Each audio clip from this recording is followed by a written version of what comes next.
Everyone, welcome to Bhargavi vlogs. ಎಲ್ಲರೂ ಹೇಗಿದ್ದೀರಾ? ಚೆನ್ನಾಗಿದ್ದೀರಾ ಅಂತ ಅಂದ್ಕೊಳ್ತಾ ಇದ್ದೀನಿ. ನಾನು ಕೂಡ ತುಂಬ ಚೆನ್ನಾಗಿದ್ದೀನಿ ಫ್ರೆಂಡ್ಸ್. ಇವತ್ತು ಡೇಟ್ ಬಂದು 16th, ಅಂದರೆ ನಿನ್ನೆ ಶಿವರಾತ್ರಿ ಹಬ್ಬನ ಎಲ್ಲರೂ ಚೆನ್ನಾಗಿ ಆಚರಣೆ ಮಾಡ್ಕೊಂಡಿದ್ದೀರಾ ಅಂತ ಅಂದ್ಕೊಳ್ತಾ ಇದ್ದೀನಿ. ಎಲ್ಲರೂ ಪೂಜೆ ಮಾಡಿದ್ರು. ಸೊ ಲೇಡೀಸ್ ಪ್ರಾಬ್ಲಮ್ ಗೊತ್ತಿರೋದೇ ಅಲ್ವಾ, ಸೊ ಅದರಿಂದ ನಿನ್ನೆ ನಾನು ಮಾಡೋದಕ್ಕಾಗಿಲ್ಲ. ಆ್ಯಂಡ್ ಇವತ್ತು 16th ಮಂಡೇ, ಬೆಳಗ್ಗೆನೇ ಸ್ಕೂಲಿಗೆ ಕಳಿಸಿ ಮಕ್ಕಳನ್ನ ಕರ್ಕೊಂಡು ಬಂದು ಮನೇಲಿ ಬಿಟ್ಟಿದ್ದೀನಿ. ಇವಾಗ ಟೈಮ್ ಬಂದು 12:30 ನೋಡಿ. ಇಬ್ಬರು ಆಟ ಆಡ್ಕೊಳ್ತಾ ಇದ್ದಾರೆ. ಏನು ಹಾಲಲ್ಲಿ ಇಷ್ಟೊಂದೆಲ್ಲ ಗಲೀಜು ಇಟ್ಕೊಂಡಿದ್ದಾರೆ ಅಂತ ಅಂದ್ಕೊಳ್ಬೇಡಿ. ಬೆಳಗ್ಗೆ ಒಂದು ಕೆಲಸ ಆಗಿದೆ. ಐರನ್ ಮಾಡ್ತಾ ಇದ್ನ, ಇಲ್ಲಿ ಸ್ಟೀಮ್ ಐರನ್ ಬಾಕ್ಸ್ ನಮ್ಮ ಮನೇಲಿರೋದು. ಸೊ ನಾನು ಟೈಲರಿಂಗ್ಗೆ ಅಂತ ಹೇಳ್ಬಿಟ್ಟು ಸ್ಟೀಮ್ ಐರನ್ ಬಾಕ್ಸ್ ತಂದಿದ್ದು. ಸೊ ಐರನ್ ಮಾಡ್ತಾಯಿದ್ದೆ ಬಟ್ಟೆಗಳನ್ನ. ನಮ್ಮ ಮನೆಯವ್ರು ಕೆಲ್ಸಕ್ಕೆ ಹೋಗ್ಬೇಕು ಅಂತ ಹೇಳಿದ್ರು. ಸೊ ಬೇಗ ಐರನ್ ಮಾಡ್ತಾಯಿದ್ರೆ ಅದೇನಾಗಿತ್ತು ಅಂತ ಹೇಳಿದ್ರೆ, ನಮ್ಮ ಅಮ್ಮ ಇಬ್ಬರು ಮಾತಾಡ್ಕೊಳ್ತಾ ಇದ್ದೀವಿ. ನಮ್ಮ ಬಂದು ಸೀರಿಯಲ್ ಇಡಬೇಕು ಅಂತ ಹೇಳ್ಬಿಟ್ಟು ನನ್ನ ಹತ್ರ ರಿಮೋಟ್ ಇತ್ತು. ನಾನು ಸಾಂಗ್ಸ್ ಕೇಳಿಸ್ಕೊಂಡು ಐರನ್ ಮಾಡ್ತಾಯಿದ್ದೆ. ಇನ್ನು ನಮ್ಮ ಅಮ್ಮ ಬಂದುಬಿಟ್ಟು ನಾನು ಸೀರಿಯಲ್ ಇಡ್ತೀನಿ ಇರು ಅಂತೇಳಿ ನಮ್ಮ ರಿಮೋಟ್ ತೊಗೊಂಡು ಹಿಂಗೆ ಬಂದರು. ನಾನು ಇಟ್ಕೊಂಡು ನಮ್ಮ ಅಮ್ಮಂಗೆ ನೋಡೋಕ್ಕೆ ಬಂದು ಜೋರಾಗಿ ಐರನ್ ಬಾಕ್ಸ್ ಇರುತ್ತಲ್ಲ ಅದನ್ನು ಹಿಂಗೆ ಜೋರಾಗಿ ಎಳೆದಿದ್ದೀನಿ. ಇಲ್ಲಿ ವಾಟರ್ ಬರುತ್ತಲ್ಲ ಸ್ಟೀಮ್ದು, ತೋರಿಸ್ತೀನಿ ರೀ. ನೋಡಿ, ಈ ಬಾಟಲ್ ಇದೆಯಲ್ಲ, ಈ ಬಾಟಲ್ ಪೈಪ್ ಎಲ್ಲ ಕಿತ್ತೋಗ್ಬಿಟ್ಟಿದೆ ನೋಡಿ. ಎಲ್ಲ ಇಲ್ಲಿಲ್ಲೇ ಬಿದ್ದಿದ್ದಾವೆ ನೋಡಿ. ಈ ಬಾಟಲ್ ವೈರು ಕಿತ್ಕೊಂಡು ಇಲ್ಲಿ ಕೆಳಗಡೆ ಬಿದ್ದಿದೆ, ನೋಡ್ತಾ ಇದ್ದೀರಲ್ಲ. ಆ್ಯಂಡ್ ಮಕ್ಕಳಿರೋ ಮನೆಯಲ್ಲಿ ನಾವು ಎಷ್ಟೇ ಚೆನ್ನಾಗಿರೋ ಐಟಮ್ಸ್ನ ತಂದ್ರು ಮಕ್ಕಳನ್ನ ನೋಡ್ಕೊಳ್ಬೇಕು, ಹಾಗೆ ಅದು ತಂದಿರೋ ಐಟಮ್ನ ಸಹ ನೋಡ್ಕೊಳ್ಬೇಕಾಗುತ್ತೆ. ನೋಡಿ, ನಮ್ ಡೈನಿಂಗ್ ಟೇಬಲ್ ಯಾವ ತರ ಬ್ರೋಕ್ ಆಗಿದೆ. ನನ್ಗಂತೂ ತುಂಬಾ ಅಂದ್ರೆ ತುಂಬಾ ಬೇಜಾರಾಗ್ತಾ ಇದೆ ಇದನ್ನ ನೋಡಿ. ನಾವೀ ಮನೆಗ್ ಬಂದಾಗೆ ಡೈನಿಂಗ್ ಟೇಬಲ್, ಸೋಫಾ ಎಲ್ಲ ತಗೊಂಡ್ಬಿಟ್ಟಿದ್ದು. ನಾವು ಹಳೆ ಮನೇಲಿದ್ದಾಗ ಏನೂ ತಗೊಂಡಿರ್ಲಿಲ್ಲ. ನಮ್ದು ಫಸ್ಟ್ ಇದ್ದಿದ್ ಮನೆ ಚಿಕ್ಕ ಮನೆ, ಸೊ ಅದರಿಂದ ಆ ಮನೇಲಿ ಏನು ತಗೊಂಡಿರ್ಲಿಲ್ಲ. ಈ ಮನೆಗೆ ಬಂದು ಎಲ್ಲ ತಗೊಂಡ್ವಿ. ನಾನು ಸ್ಟಾರ್ಟಿಂಗ್ ಅಲ್ಲಿ ಡೈನಿಂಗ್ ಟೇಬಲ್ ಏನು ಬೇಡ ಅಂದೆ. ನಮ್ಮ ಮನೆಯವ್ರು ಇದ್ಕೊಂಡು ಬಲವಂತ ಮಾಡಿ ತಗೊಂಡ್ ಬಂದ್ರೆ ಎಲ್ಲಾನು ಹಾಕಿದ್ರು. ಬಟ್ ಮಕ್ಳಿರೋ ಮನೆಯಲ್ಲಿ ಇಷ್ಟೊಂದು ಕಾಸ್ಟ್ಲಿ ಐಟಮ್ಸ್ ಬೇಡ ಅಂತ ನನ್ಗನ್ನಿಸ್ತಾ ಇತ್ತು. ಬಟ್ ನಾನು ತುಂಬಾ ಸಲ ಹೇಳಿದ್ದೀನಿ ನಮ್ಮ ಮನೆಯವ್ರಿಗೆ, ಈ ತರ ಕಾಸ್ಟ್ಲಿ ಐಟಮ್ಸ್ ಏನಕ್ಕೆ, ಮಕ್ಳಿರೋ ಮನೆಯಲ್ಲಿ ಏನಾದ್ರೂ ಹೋದ್ರೆ ಸುಮ್ನೆ ಬೇಜಾರ್ ಮಾಡ್ಕೊಳ್ತೀವಿ ಹಾಗೆ ಹೇಗೆ ಅಂತೇಳಿ. ಇನ್ನು ನಮ್ಮ ಮನೆಯವ್ರಿಗೆ ತುಂಬಾ ಇಷ್ಟ ಡೈನಿಂಗ್ ಟೇಬಲ್ ಮೇಲೆ ಕುತ್ಕೊಂಡು ಊಟ ಮಾಡೋದು. ಸೊ ಅದರಿಂದ ಅವರೆಲ್ಲಾನು ತಗೊಂಡ್ ಬಂದ್ರು. ಅಂಡ್ ತಂದ್ಮೇಲೂ ಜಾಸ್ತಿ ನಾವು ಕುತ್ಕೊಂಡು ಊಟ ಮಾಡ್ತಾ ಇರಲಿಲ್ಲ. ಸೋಫಾ ಮೇಲೆ ಇಲ್ಲ ಅಂದ್ರೆ ಕೆಳಗಡೆ ಕುತ್ಕೊಂಡು ಊಟ ಮಾಡ್ತಾ ಇದ್ವಿ. ಡೈನಿಂಗ್ ಟೇಬಲ್ ಮೇಲೆ ಯಾರಾದ್ರೂ ಬಂದಾಗ ಕುತ್ಕೊಂಡು ಊಟ ಮಾಡ್ತಾ ಇದ್ವಿ ಅಷ್ಟೇ. ಇನ್ನ ಜಾಸ್ತಿ ಕುತ್ಕೊಳ್ಳೋದಕ್ಕೂ ಹೋಗ್ತಾ ಇರ್ಲಿಲ್ಲ ನಾವಂತೂ. ಇನ್ನು ಮೈನ್ ಆಗಿ ಡೈನಿಂಗ್ ಟೇಬಲ್ ಯಾವ ತರ ಬ್ರೋಕ್ ಆಗಿದೆ ಅಂತ ಹೇಳಿದ್ರೆ, ಸ್ಟಾರ್ಟಿಂಗ್ ಅಲ್ಲಿ ನಾವು ಡೈನಿಂಗ್ ಟೇಬಲ್ ತಂದಾಗ ಚೆನ್ನಾಗೇ ಇತ್ತು. ಮತ್ತೆ ಮಕ್ಳು ಇನ್ನು ಚಿಕ್ಕ ಮಕ್ಳಲ್ವಾ, ಸೊ ನಾವು ಡೈನಿಂಗ್ ಟೇಬಲ್ ಮೇಲೆ ಕವರ್ ಹಾಕಿ ಎಲ್ಲ ಸ್ವಲ್ಪ ಡೆಕೋರೇಷನ್ ತರ ಅದು ಇದು ಇಡ್ತಾ ಇದ್ದೆ. ಸ್ಪೂನ್ಸ್ ಅಂತೆ, ಸಾಲ್ಟ್ ಡಬ್ಬ ಅಂತೆ ಅದೆಲ್ಲಾನು ಇಡ್ತಾ ಇದ್ದೆ. ಇನ್ನು ಅದ್ರ ಜೊತೆ ಆಟ ಆಡ್ಕೊಳ್ಳೋದಕ್ಕೆ ಹೋಗಿ ಅದನ್ನ ಎಳಿಯೋದು ಅದೆಲ್ಲ ಮಾಡ್ತಾ ಇದ್ರು. ತುಂಬಾ ಅಂದ್ರೆ ತುಂಬಾ ತರ್ಲೆ ನಮ್ಮ ಮಕ್ಳಂತೂ. ಸ್ವಲ್ಪ ಅದು ಡ್ಯಾಮೇಜ್ ಮಾಡೇ ಬಿಟ್ರು. ಇನ್ನು ಅದನ್ನ ಅದೇ ತರ ಸ್ವಲ್ಪ ಅವು ಇವು ಅದ್ರ ಮೇಲೆ ಎಲ್ಲ ಆಗ್ಬಿಟ್ಟು ಕವರ್ ಮಾಡ್ಕೊಂಡು ಬರ್ತಾ ಇದ್ದೆ. ಬಟ್ ಫೈನಲ್ ಆಗಿ ಇವತ್ತು ಫುಲ್ ಬ್ರೋಕ್ ಆಗ್ಬಿಟ್ಟಿದೆ. ಇನ್ನೇನ್ ಮಾಡೋದಕ್ಕಾಗಲ್ಲ ಅಂತೇಳಿ ಇನ್ನ ಅದನ್ನ ಚೇಂಜ್ ಮಾಡಿದ್ರೆ ಇನ್ನು ಹೊಸ ತಗೊಂಡ್ ಬಂದು ಬೇಗ ಆಗ್ಬೇಕು. ಇನ್ನ ನಾವು ಇವಾಗ ಮನೆ ಶಿಫ್ಟ್ ಮಾಡ್ತಾ ಇದೀವಿ. ಸೊ ಅದರಿಂದ ನಿಧಾನವಾಗಿ ಶಿಫ್ಟ್ ಮಾಡ್ಬೇಕಾದ್ರೆ ಅವಾಗ ಹೊಸ ತಗೋಣ ಅಂತೇಳಿ ಅದನ್ನ ಹಾಗೋ ಹೀಗೋ ಅದ್ರ ಮೇಲೆ ಎಲ್ಲ ಸ್ವಲ್ಪ ವುಡ್ ಆಗ್ಬಿಟ್ಟು ಇನ್ನ ಅದ್ರ ಮೇಲೆ ಬೆಡ್ಶೀಟ್ಗಳನ್ನೆಲ್ಲ ಹಾಕಿ ಕವರ್ ಮಾಡಿ ಇಟ್ಟಿದೀನಿ. ಇವಾಗ ಯಾರು ಹತ್ತೋದಿಲ್ಲ ಅದ್ರ ಮೇಲೆ. ಸೊ ನಮ್ಮ ಮನೇಲಿ ಡೈನಿಂಗ್ ಟೇಬಲ್ ಕತೆ ಈ ತರ ಹೋಗ್ಬಿಟ್ಟಿದೆ. ನನ್ಗಂತೂ ಬೆಳಗ್ಗೆಯಿಂದ ಸಿಕ್ಕಾಪಟ್ಟೆ ಬೇಜಾರಾಗ್ತಾ ಇದೆ. ಅಂಡ್ ನೋಡಿ, ಇವಾಗ ನನ್ ಮಗ ಬಂದು ಸುಮ್ನೆ ಆಟ ಆಡ್ತಾ ಇದ್ದಾನೆ. ಎಲ್ಲ ಡೈನಿಂಗ್ ಟೇಬಲ್ ಮೇಲೆ ಇರೋದೆಲ್ಲ ಕೆಳಗಡೆ ಇಳಿಸ್ದೆ ಅಲ್ವಾ, ಅವ್ನ್ ಇಟ್ಕೊಂಡು ಕಲರಿಂಗ್ ಮಾಡ್ತೀನಿ ಅಂತ ಹೇಳ್ಬಿಟ್ಟು ಎಲ್ಲ ತಗೊಂಡು ಆಟ ಆಡ್ಕೊಳ್ತಾ ಇದ್ದಾನೆ. ಅಂಡ್ ಇದನ್ನ ನಾವು ಅಮೆಝಾನ್ ಅಲ್ಲಿ ತಗೊಂಡಿದ್ದು ಡ್ರಾಯಿಂಗ್ ಟೇಬಲ್ ನ. ಇದರ ಲಿಂಕ್ ಬೇಕು ಅಂತ ಹೇಳಿದ್ರೆ ನಾನು ಡಿಸ್ಕ್ರಿಪ್ಷನ್ ಅಲ್ಲಿ ಕೊಟ್ಟಿರ್ತೀನಿ, ಒಂದ್ಸಲ ಚೆಕ್ಔಟ್ ಮಾಡಿ. ನಮ್ಮ ಅಮ್ಮಂಗೆ ಹೇಳಿದೆ ತೆಕ್ಕೋರಂತ. ಫ್ರೆಂಡ್ಸ್ ನೋಡಿ, ಇಲ್ಲೆಲ್ಲ ಕ್ಲೀನ್ ಮಾಡಿ ಇಟ್ಟಿದ್ದೀನಿ ನೋಡಿ. ಎಲ್ಲ ಬೆಡ್ಶೀಟ್ಗಳೆಲ್ಲ ಹಾಕಿ ಕ್ಲೀನಾಗಿ ಇಟ್ಟಿದ್ದೀನಿ ನೋಡಿ.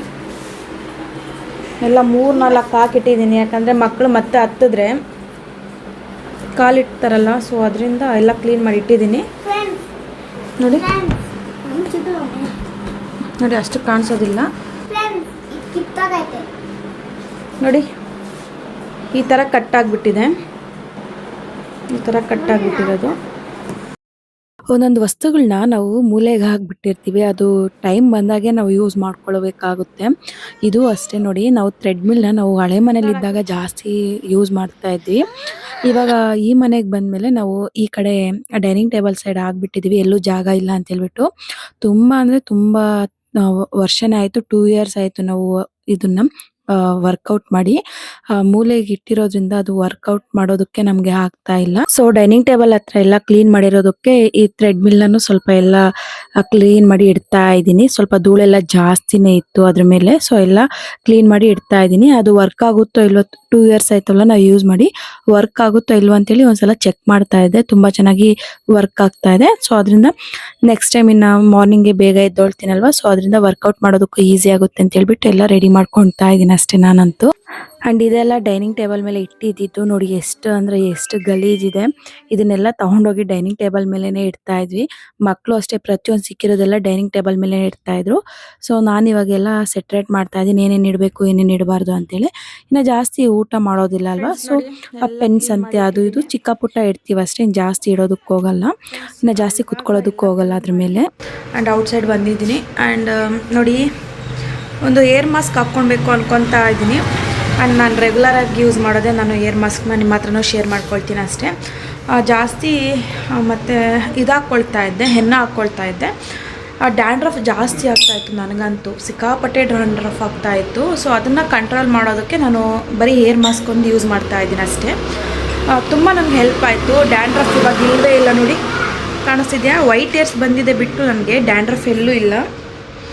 ಫುಲ್ ಅಂದರೆ ಫುಲ್ಲು ಕಮ್ಮಿ ಆಗಿಬಿಟ್ಟಿದೆ. ಅದನ್ನು ನಿಮ್ಮ ಹತ್ರ ಶೇರ್ ಮಾಡ್ಕೊಳ್ತೀನಿ ಯಾವ ಥರ ಅಂತೇಳಿ. ಆ್ಯಂಡ್ ಈ ಥರ ಒಂದು ಹೇರ್ ಮಾಸ್ಕ್ನ ನೀವು ಯೂಸ್ ಮಾಡಿದ್ರೆ ವೀಕ್ಲಿ ಒನ್ಸ್ ಯೂಸ್ ಮಾಡಿ ಸಾಕು. ವೀಕ್ಲಿ ಒನ್ಸ್ ಯೂಸ್ ಮಾಡಿದ್ರೆ ಡ್ಯಾಂಡ್ರಫು ಕಡಿಮೆ ಆಗ್ತಾ ಬರುತ್ತೆ. ನಾನು ಇದನ್ನು 1 ಮಂತಿಂದ ಯೂಸ್ ಮಾಡ್ತಾಯಿದ್ದೀನಿ. ಸೊ ನನಗಂತೂ ತುಂಬ ಚೆನ್ನಾಗಿ ರಿಸಲ್ಟ್ ಬಂದಿದೆ. ಬಟ್ ವೈಟ್ ಏರ್ಸು ನಾರ್ಮಲ್ ನನಗೆ ಆವಾಗಿಂದನೂ ಇದ್ದಿದ್ದೆ. ಸೊ ಅದರಿಂದ ವೈಟ್ ಏರ್ಸ್ ಏನು ಮಾಡೋದಕ್ಕಾಗಲ್ಲ. ಆ್ಯಂಡ್ ಇವಾಗ ಹೇರ್ ಮಾಸ್ಕ್ನ ತೋರಿಸ್ತೀನಿ ಬನ್ನಿ. ಫಸ್ಟ್ ಬೇಕಾಗಿರೋ ಇಂಗ್ರೀಡಿಯೆಂಟ್ ಬಂದು ನಾವು ಮನೆಯಲ್ಲೇ ಬೆಳೆದಿರುವಂಥ ಆಲೋವೆರಾ ಜೆಲ್, ಆಲೋವೆರಾ. ಇವಾಗೆಲ್ಲ ಕಟ್ ಮಾಡ್ಕೊಳ್ಬೇಕು ನೋಡಿ. ನಾವು ಇಲ್ಲಿ ಔಟ್ಸೈಡ್ ಹಾಕಿದ್ದೀವಿ, ಸ್ವಲ್ಪ ನೀರು ಹಾಕಬೇಕಿತ್ತು, ಇದು ಎಲ್ಲ ಹೋಗಿದೆ.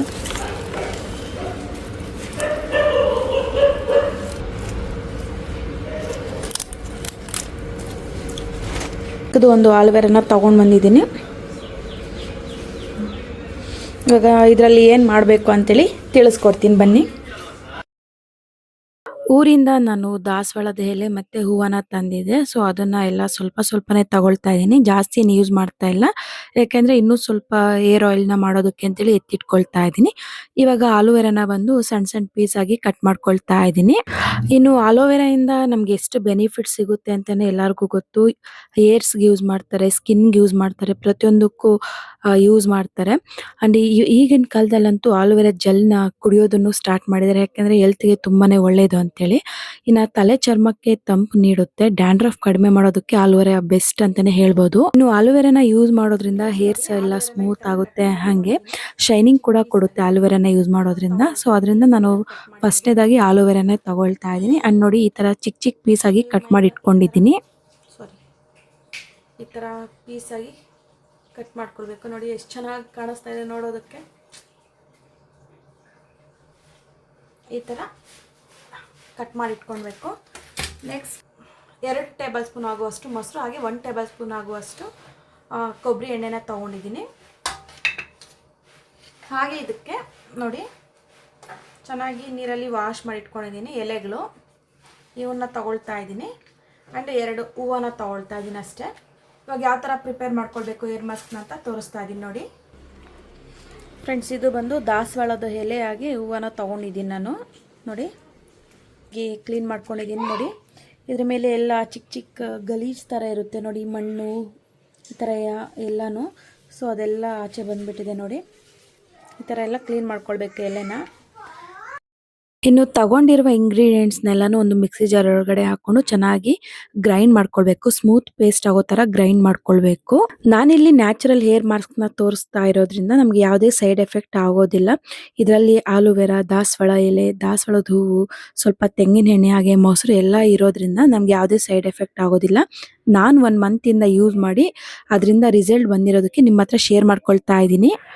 ನಾನಿವಾಗ ಈ ಪೇಸ್ಟ್ನೆಲ್ಲನೂ ಒಂದು ಬಟ್ಲೊಳಗಡೆ ಹಾಕ್ಕೊಳ್ತಾ ಇದ್ದೀನಿ. ಡೈರೆಕ್ಟ್ ನೀಟಾಗಿ ನಮಗೆ ಬಟ್ಲಿದ್ರೆ ಈಸಿಯಾಗಿ ನಾವು ತಗೊಂಡು ಅಪ್ಲೈ ಮಾಡ್ಕೊಳ್ಬೋದು. ಸೊ ಅದರಿಂದ ಒಂದು ಬಟ್ಲೊಳಗಡೆ ಹಾಕೊಂಡಿದ್ದೀನಿ. ನೋಡಿ ನನ್ನ ಹೇರ್ಸ್ ಯಾವ ಥರ ಇದೆ. ಸ್ಟಾರ್ಟಿಂಗಲ್ಲಿ ನನ್ನ ಹೇರ್ಸ್ ಜಾಸ್ತಿ ಅಂದರೆ ಜಾಸ್ತಿ ಉದುರ್ತಾ ಇತ್ತು ಡ್ಯಾಂಡ್ರಫ್ಗೆ.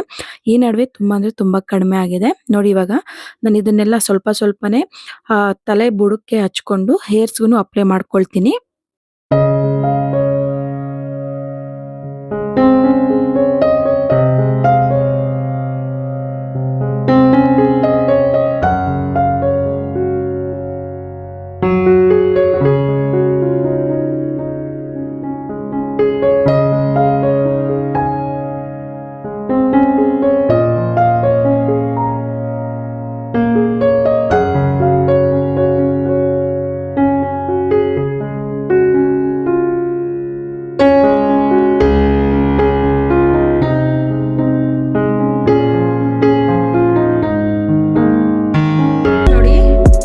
ಇವಾಗ ಅಪ್ಲೈ ಮಾಡ್ಕೊಂಡಿದ್ದೀನಿ. ಹಾಗೆ ನಮ್ಮ ಅಣ್ಣನಿಗೂ ಅಪ್ಲೈ ಮಾಡಿದ್ದೀನಿ. ಓಡೋಗ್ಬಿಟ್ಟ ಅವನು. ಫ್ರೆಂಡ್ಸ್ ನೋಡಿ ಇವಾಗ ಅಪ್ಲೈ ಮಾಡ್ಕೊಂಡಿದ್ದೀನಿ. ಆ್ಯಂಡ್ ಹೇರ್ಸ್ಗೆಲ್ಲ ಅಪ್ಲೈ ಮಾಡ್ಕೊಳ್ಳಿ, ಸ್ಮೂತಾಗಿ ಬರುತ್ತೆ ಹೇರ್ಸ್ ಎಲ್ಲ, ತುಂಬ ಚೆನ್ನಾಗಿರುತ್ತೆ. ಆ್ಯಂಡ್ ನೋಡಿ ಮೈಲ್ಡ್ ಆಗಿರೋ ಶಾಂಪೂನ ಯೂಸ್ ಮಾಡಿಕೊಂಡು ತಲೆ ಸ್ನಾನ ಮಾಡಿ, ಕೆಮಿಕಲ್ ಇರೋದು ಅಷ್ಟೆಲ್ಲ ಯೂಸ್ ಮಾಡ್ಕೊಂಡ್ಬೇಡಿ. ಮತ್ತು ಡ್ಯಾಂಡ್ರಫು ಹೇರ್ ಫಾಲ್ ಆಗೋದು ತುಂಬಾ ಇರುತ್ತೆ. ಸೊ ಅದರಿಂದ ಮೈಲ್ಡ್ ಆಗಿರೋ ಶಾಂಪೂನ ಯೂಸ್ ಮಾಡ್ಕೊಳ್ಳಿ. ಆ್ಯಂಡ್ 1/2 hour ಬಿಟ್ಕೊಂಡು ಮತ್ತೆ ತಲೆ ಸ್ನಾನ ಮಾಡ್ಕೊಳ್ತೀನಿ. ಆ್ಯಂಡ್ ಏನಾದರೂ ಸ್ವಲ್ಪ ಕೆಲಸ ಇದ್ದರೆ ಕೆಲಸ ಮಾಡ್ಕೊಳ್ತೀನಿ. ಆ್ಯಂಡ್ ಇವಾಗ ಬಟ್ಟೆಗಳಿದಾವೆ ಮಡ್ಚೋದು, ಬಟ್ಟೆಗಳನ್ನ ಮಡ್ಚಿಬಿಟ್ಟು ಆ್ಯಂಡ್ ನೆಕ್ಸ್ಟ್ ಇವತ್ತು ಮಂಡೇ ಅಲ್ವಾ, ನನ್ನ ಮಗಳಿಗೆ ಡ್ಯಾನ್ಸ್ ಕ್ಲಾಸ್ ಇದೆ. ಸೊ ಅದರಿಂದ ಅವಳಿಗೆ ಕಳಿಸ್ಬೇಕು. ಹಾಗಾದರೆ ಕಂಟಿನ್ಯೂ ಮಾಡ್ತಾ ಇರ್ತೀನಿ, ಇನ್ನೂ ವ್ಲಾಗ್ ಕಂಟಿನ್ಯೂ ಆಗ್ತಾ ಇರುತ್ತೆ, ನೋಡ್ತಾ ಇರ್ರಿ. ಇನ್ನೂ ಏನೇನಾಗುತ್ತೆ ಅಂತ ಗೊತ್ತಿಲ್ಲ. ಇವತ್ತು ಡೇ ಫುಲ್ ಏನೇನಾಗುತ್ತೋ ಅದನ್ನೆಲ್ಲ ನಿಮ್ಮ ಹತ್ರ ಶೇರ್ ಮಾಡ್ಕೊಳ್ತಾ ಇದ್ದೀನಿ ಅಷ್ಟೇ. ಆ್ಯಂಡ್ ಮಧ್ಯಾಹ್ನವರೆಗೂ ಮನೆ ಕ್ಲೀನಿಂಗ್ ಅದೆಲ್ಲ ಆಯಿತು. ಆ್ಯಂಡ್ ಇವಾಗ ಹೇರ್ ಪ್ಯಾಕ್ ಮಾಡಿಕೊಂಡು ಇದಾಗಿದೆ. ಆ್ಯಂಡ್ ಇವಾಗ ಇಶಿಕನ ಸ್ಕೂಲಿಗೆ ಕಳಿಸ್ಬೇಕು, ಡ್ಯಾನ್ಸ್ ಕ್ಲಾಸಿಗೆ ಕಳಿಸ್ಬೇಕು. ಆ್ಯಂಡ್ ಬಟ್ಟೆ ಮಡ್ಚೋದಿದೆ, ಅದೆಲ್ಲ ಮಾಡ್ಕೊತೀನಿ. ಬಾಯ್.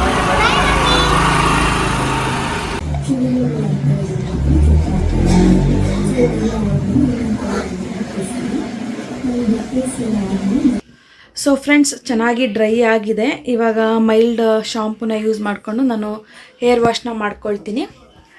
ನೋಡಿ ಚೆನ್ನಾಗಿ ಡ್ರೈ ಆಗಿದೆ. ಒಂದು 1/2 hour 40 minutes ಹಾಗೆ ಬಿಟ್ಟಿದ್ದೀನಿ ನಾನು. ಚೆನ್ನಾಗಿ ಕೆಲಸ ಎಲ್ಲ ಮಾಡೋ ಅಷ್ಟೊತ್ತಿಗೆ ಈ ಟೈಮ್ ಆಗಿದೆ. ನೋಡಿ ಸಂಜೆ ಆಗಿದೆ, ಇವಾಗ 6:30 ಆಗಿದೆ ಸಂಜೆ. ಆ್ಯಂಡ್ ಇವಾಗ ಸ್ನಾನಕ್ಕೆ ಹೋಗ್ತಾ ಇದ್ದೀನಿ.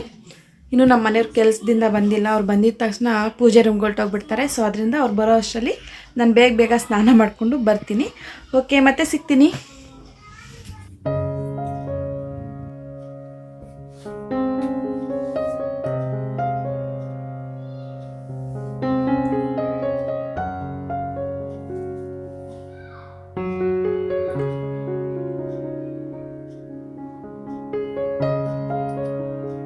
ನಾನು ಸ್ನಾನ ಮಾಡ್ಕೊಂಡು ಬಂದಿದ್ದ ತಕ್ಷಣ ಒಂದು ಲಿಪ್ ಬಾಮು ಒಂದು ಕ್ರೀಮ್ನ ಹಚ್ಕೊಂಡ್ಬಿಡ್ತೀನಿ. ಇನ್ಯಾವುದೇ ಪ್ರಾಡಕ್ಟ್ನ ನಾನು ಯೂಸ್ ಮಾಡೋದಿಲ್ಲ. ಆ್ಯಂಡ್ ಇವಾಗ ಕ್ರೀಮ್ ಹಚ್ಕೊಳ್ತಾ ಇರೋದು ಬಂದುಬಿಟ್ಟು ನಾನು ಬೆಂಜಾಲ್ ಕ್ರೀಮ್ನ ಯೂಸ್ ಮಾಡ್ತಾ ಇದ್ದೀನಿ. ಯಾಕೆಂದರೆ ನನಗೆ ಸಿಕ್ಕಾಪಟ್ಟೆ ಪಿಂಪಲ್ಸ್ ಆಗ್ತಾಯಿದ್ದು ವಾಟರ್ ಚೇಂಜ್ ಆಗಿರೋದ್ರಿಂದ. ಇಲ್ಲಾಂದರೆ ಯಾವುದಾದ್ರೂ ಒಂದು ಕ್ರೀಮ್ ಚೇಂಜ್ ಮಾಡಿದ್ರೆ ಸಾಕು ಪಿಂಪಲ್ಸ್ ಅನ್ನೋದು ಜಾಸ್ತಿ ಆಗೋಗ್ಬಿಡ್ತಾ ಇತ್ತು. ಸೊ ಅದರಿಂದ ಡಾಕ್ಟರ್ ಹತ್ರ ಹೋಗಿ ಕನ್ಸಲ್ಟೇಷನ್ ಮಾಡ್ಕೊಂಡು ನಾನು ಈ ಕ್ರೀಮ್ನ ಯೂಸ್ ಮಾಡ್ತಾ ಇದ್ದೀನಿ. ತುಂಬ ತಿಂಗಳಿಂದ ಯೂಸ್ ಮಾಡ್ತಾ ಇದ್ದೀನಿ, ನಂಗೆ ಅಷ್ಟೊಂದು ಪಿಂಪಲ್ಸ್ ಏನು ಬರ್ತಾ ಇಲ್ಲ. ಆ್ಯಂಡ್ ನೋಡಿ ನಾನು ಹೇರ್ ಮಾಸ್ಕ್ನ ಹಾಕ್ಕೊಂಡಿದ್ದೆ ಅಲ್ವಾ, ಇವಾಗ ನೋಡಿ ಯಾವ ಥರ ಕಾಣಿಸ್ತಾ ಇದೆ ಹೇರ್ಸ್ ಎಲ್ಲನೂ. ತುಂಬ ಅಂದರೆ ತುಂಬ ಶೈನಿಂಗ್ ಆಗಿ ಕಾಣಿಸ್ತಾ ಇದೆ. ಹಾಗೆ ಹೇರ್ಸ್ ಎಲ್ಲನೂ ತುಂಬ ಸ್ಮೂತ್ ಆಗಿದೆ. ಫ್ರೆಂಡ್ಸ್ ಇವಾಗ ಹೇರ್ ವಾಶ್ನ ಮಾಡ್ಕೊಂಡು ಇವಾಗ ಬಂದು ಕುತ್ಕೊಂಡಿದ್ದೀನಿ. ಹೇರ್ಸ್ ನೋಡಿ ಎಷ್ಟು ಸ್ಮೂತ್ ಆಗಿ ಬಂದಿದೆ. ನೋಡಿ ಈ ಥರ ಒಂದು ಹೇರ್ ಮಾಸ್ಕ್ನ ನಾವು ವೀಕ್ಲಿ ಒನ್ಸ್ ಹಾಕಿದ್ರೆ ತುಂಬ ಅಂದರೆ ತುಂಬ ಚೆನ್ನಾಗಿರುತ್ತೆ. ರಿಸಲ್ಟು ಅಷ್ಟೇ ಚೆನ್ನಾಗಿ ಬಂದಿರುತ್ತೆ. ಅಷ್ಟು ಚೆನ್ನಾಗಿರುತ್ತೆ. ಆ್ಯಂಡ್ ನನಗಂತೂ ಸಿಕ್ಕಾಪಟ್ಟೆ ಡ್ಯಾಂಡ್ರಫ್ ಇತ್ತು, ಹೇರ್ ಫಾಲ್ ಆಗ್ತಾಯಿತ್ತು ಸಿಕ್ಕಾಪಟ್ಟೆ, ಹೇಳೋದಕ್ಕಾಗಲ್ಲ. ನನಗೆ ಡ್ಯಾಂಡ್ರಫ್ ಇದ್ದಿದ್ದು ನೋಡಿ ಎಲ್ಲರೂ ಒಂಥರ ಅನ್ಕೊತಾ ಇದ್ರು, ಏನು ಈ ಥರ ಡ್ಯಾಂಡ್ರಫ್ ಇದೆ ನಿನ್ನ ತಲೆಯಲ್ಲಿ ಅಂತ ಅಂದ್ಕೊಳ್ತಾ ಇದ್ರು. ಬಟ್ 1 month ನಾನು ರೆಗ್ಯುಲರಾಗಿ 1 weekಲ್ಲಿ ಟ್ರೈ ಮಾಡ್ತಾನೆ ಇದ್ದೀನಿ. ಬಟ್ ತುಂಬ ಅಂದರೆ ತುಂಬ ಚೆನ್ನಾಗಿ ಬಂದಿದೆ. ಈ ಥರ ಒಂದು ಹೇರ್ ಮಾಸ್ಕ್ನ ಟ್ರೈ ಮಾಡಲೇಬೇಕು. ನೀವು ಟ್ರೈ ಮಾಡಿ, ತುಂಬ ಹೇರ್ ಫಾಲು ಕಮ್ಮಿ ಆಗುತ್ತೆ, ಹಾಗೆ ಡ್ಯಾಂಡ್ರಫೂ ಕಮ್ಮಿ ಆಗುತ್ತೆ. ನನಗೆ ಚೆನ್ನಾಗಿ ಎಕ್ಸ್ಪೀರಿಯೆನ್ಸ್ ಆಗಿದೆ. ಸೊ ಅದರಿಂದ ನಿಮ್ಮ ಹತ್ರನೂ ಶೇರ್ ಮಾಡಿಕೊಂಡೆ. ಆ್ಯಂಡ್ ಇನ್ನೂ ಒಂದು ವಿಷಯ ಹೇಳಬೇಕು. ಇವತ್ತಂತೂ ನನಗೆ ಟೈಮೇ ಸರಿ ಇಲ್ಲ ಅಂತ ಅನ್ನಿಸ್ತಾ ಇದೆ, ಯಾಕೆ ಅಂತ ಗೊತ್ತಾಗ್ತಾ ಇಲ್ಲ. ಆ್ಯಂಡ್ ಇವಾಗ ಏನಾಗಿದೆ ಅಂದರೆ ಜಸ್ಟ್ ಇವಾಗ ಸ್ನಾನ ಮಾಡಿಕೊಂಡು ಔಟ್ಸೈಡ್ ಬಂದೆ. ಆ್ಯಂಡ್ ಇವತ್ತು ಬಂದು ಒಂದು ವೀಡಿಯೋನ ಪೋಸ್ಟ್ ಮಾಡಬೇಕಾಗಿತ್ತು. ಆ್ಯಂಡ್ ಇವತ್ತು ಮಂಡೇ ಅಲ್ವಾ, ಇವತ್ತೊಂದು ವೀಡಿಯೋನ ಪೋಸ್ಟ್ ಮಾಡಬೇಕಾಗಿತ್ತು 7 o'clockಗೆ. ಆ್ಯಂಡ್ ಪೋಸ್ಟ್ ಮಾಡಿದ್ದೀನಿ, ಅದು ಶೆಡ್ಯೂಲಲ್ಲಿ ಹಾಕಿರ್ತೀನಿ. ಸೊ ಪೋಸ್ಟ್ ಆಗಿರುತ್ತೆ. ಸೊ ನಾನು ಬಂದೆ ಅಲ್ವಾ, ನನ್ನ ಮಗ ಫೋನ್ ನೋಡ್ತಾ ಇದ್ದ. ಫೋನ್ ನೋಡ್ತಾ ಇರಬೇಕಾದ್ರೆ ನಾನು ಮರ್ತೋಗ್ಬಿಟ್ಟು ಇನ್ನೊಂದು ಮೇಲ್ಗಡೆನೇ ಇರುತ್ತೆ, ಇನ್ನೊಂದು ನೆಕ್ಸ್ಟ್ ಡೇ ಪೋಸ್ಟ್ ಮಾಡೋ ಥರ ವೆಡ್ನೆಸ್ಡೇ ಪೋಸ್ಟ್ ಮಾಡೋದು, ಅದು ಮೇಲ್ಗಡೆನೇ ಇರುತ್ತೆ. ನಾನು ಎರಡು ನಮ್ಮ ಅತ್ತಿಗೆ ಬಂದಿರೋದೊಂದಿದೆ, ಇನ್ನೊಂದು ಬಂದುಬಿಟ್ಟು ನಮ್ಮ ಅತ್ತಿಗೆ ಚಿಕನ್ ಮಾಡೋದೊಂದಿದೆ. ಬಟ್ ಅವೆರಡು ಮೇಲೆ ಕೆಳಗಡೆ ಇತ್ತಲ್ವ, ನಾನು ಮರ್ತೋಗ್ಬಿಟ್ಟು ಎರಡನ್ನೂ ಒಂದೇ ಸಲ ಪೋಸ್ಟ್ ಮಾಡಿಬಿಟ್ಟಿದ್ದೀನಿ. ಎಷ್ಟು ತಲೆನೋವು ಬರ್ತಾ ಇದೆ ಅಂದರೆ ಅಷ್ಟು ತಲೆನೋವು ಬರ್ತಾ ಇದೆ. ಯಾಕಂದರೆ ಲಾಂಗ್ ವಿಡಿಯೋ, ಶಾರ್ಟ್ ವಿಡಿಯೋಸ್ ಅಂದಿದ್ರೆ ಏನೋ ಅಂದ್ಕೊಳ್ಬೋದು, ಲಾಂಗ್ ವಿಡಿಯೋಸ್ನ ಎರಡೂ ಒಂದೇ ಸಲ ಬಿಟ್ಬಿಟ್ಟಿದ್ದೀನಿ. ನನಗಂತೂ ಸಿಕ್ಕಾಪಟ್ಟೆ ಬೇಜಾರಾಗ್ತಾ ಇದೆ. ಏನು ಮಾಡಬೇಕು, ಯಾರ ಹತ್ರ ಹೇಳ್ಕೊಳ್ಬೇಕು ಅಂತಲೇ ಗೊತ್ತಾಗ್ತಾ ಇಲ್ಲ. ಸೊ ಸುಮ್ಮನೆ ಬೇಜಾರಲ್ಲಿ ಕುತ್ಕೊಂಡ್ಬಿಟ್ಟಿದ್ದೀನಿ. ನೋಡಿ, ಇದು ಇನ್ನೊಂದು ವೀಡಿಯೋಗಲ್ವ, ಇವಾಗ ಶೂಟ್ ಮಾಡ್ಕೊಳ್ತಾ ಇದ್ದೀನಲ್ವ, ನಿಮ್ಮ ಹತ್ರನೂ ಶೇರ್ ಮಾಡ್ಕೊಳ್ಳೋಣ ಅಂತೇಳಿ ಮಾಡ್ಕೊಳ್ತಾ ಇದ್ದೀನಿ ಅಷ್ಟೇ. ಸಿಕ್ಕಾಪಟ್ಟೆ ಇವತ್ತು ಯಾವ ಕಡೆ ಎದ್ದಿದ್ದೀನೋ ಗೊತ್ತಾಗ್ತಾ ಇಲ್ಲ. ಏನಾದರೂ ಒಂದು ಎಡವಟ್ಟು, ಬೆಳಗ್ಗೆಯಿಂದ ಏನಾದರೂ ಒಂದು ಎಡವಟ್ಟು ಆಗ್ತಾನೆ ಇದೆ. ಸೊ ಅದರಿಂದ ಯಾರ ಹತ್ರ ಜಗಳಕ್ಕೇನೂ ಹೋಗಿಲ್ಲ ನಾನು. ಸಿಂಪಲಾಗಿ ಮನೇಲಿ ಏನಾದರೂ ಒಂದು ಕೆಲಸ ಮಾಡಬೇಕಂದ್ರೂ ಏನಾದರೂ ಒಂದು ಆಗ್ತಾಯಿದೆ. ಬೆಳಗ್ಗೆ ನೋಡಿ ಸೀರಿಯಲ್ ನೋಡಬೇಕು ಅಂತ ನಮ್ಮ ಅಮ್ಮ ರಿಮೋಟ್ ನನ್ನ ಹತ್ರದಿಂದ ತೊಗೊಂಡೋದ್ರು. ನನ್ನ ಅಮ್ಮ ಮುಖ ನೋಡೋಕೆ ಹೋಗ್ಬಿಟ್ಟು ಐರನ್ ಬಾಕ್ಸ್ ಹಿಂಗೆ ಹೇಳಿದೆ, ಅದು ಬೇರೆ ಅದು ವಾಟ್ರ್ ಬರುತ್ತಲ್ಲ, ಅದು ದಪ್ಪ ಅಂತ ಕೆಳಗಡೆ ಬಿದ್ದೋಯ್ತು. ಅದು ಒಂದು ಎಡವಟ್ಟಾಯಿತು. ಆ್ಯಂಡ್ ಮಧ್ಯಾಹ್ನ ನನ್ನ ಮಗಳು ಸೋಫಾ ಮೇಲೆಯಿಂದ ಹಾಗೆ ಮಲಗಿದ್ಲು, ಹಾಗೆ ಜಾರು ಬಿದ್ದವಳೆ. ನಾನು ಯಾಕೆ ಅಂತ ಹೇಳಿದ್ರೆ ಗೊತ್ತಿಲ್ಲ ಮಮ್ಮಿ ಅಂತ ಹೇಳ್ತಾಳೆ. ಅಯ್ಯೋ ಅಂದ್ಕೊಂಡು ಸುಮ್ಮನಾದೆ. ಆ್ಯಂಡ್ ಇವಾಗ ನೋಡಿದ್ರೆ ವೀಡಿಯೋಸು ಇವತ್ತೊಂದು ಬುಧವಾರ ಒಂದು ಪೋಸ್ಟ್ ಮಾಡಬೇಕಾಗಿತ್ತು. ಆ್ಯಂಡ್ ಎರಡೂ ಒಂದೇ ದಿನ ಪೋಸ್ಟ್ ಮಾಡಿದ್ದೀನಿ. ಯಾಕೆ ಅಂತ ಗೊತ್ತಿಲ್ಲ ಇವತ್ತು ನನಗೇನಾಗ್ತಿದೆ ಅಂತಲೇ. ಸೊ ಇರಲಿ, ನನ್ನ ವಿಚಾರ ಇರಲಿ ಇನ್ನು. ಆ್ಯಂಡ್ ನೋಡಿದ್ರಲ್ಲ ಫ್ರೆಂಡ್ಸ್, ಇವತ್ತಿನ ವಿಡಿಯೋ ಇದಾಗಿರುತ್ತೆ. ನಿಮಗೆಲ್ಲರಿಗೂ ಇಷ್ಟ ಆಗಿದೆ ಅಂತಲೇ ಅಂದ್ಕೊಳ್ತಾ ಇದ್ದೀನಿ. ಇಷ್ಟ ಆಗಿದರೆ ಪ್ಲೀಸ್ ಒಂದು ಲೈಕ್ ಮಾಡಿ, ಹಾಗೆ ಸಬ್ಸ್ಕ್ರೈಬ್ ಮಾಡ್ಕೊಳ್ಳಿ ನನ್ನ ಚಾನಲ್ನ. ಯಾರ್ಯಾರು ಹೊಸದಾಗಿ ನನ್ನ ಚಾನಲ್ನ ನೋಡ್ತಾ ಇದ್ರೋ ಪ್ಲೀಸ್ ಸಬ್ಸ್ಕ್ರೈಬ್ ಮಾಡಿಕೊಂಡು ನನ್ನ ಚಾನಲ್ನ ನೋಡಿ ಅಂತೇಳಿ ಕೋರ್ಕೊಳ್ತೀನಿ. ಮತ್ತೆ ಸಿಗೋಣ ನೆಕ್ಸ್ಟ್ ವಿಡಿಯೋದಲ್ಲಿ. ಬಾಯ್.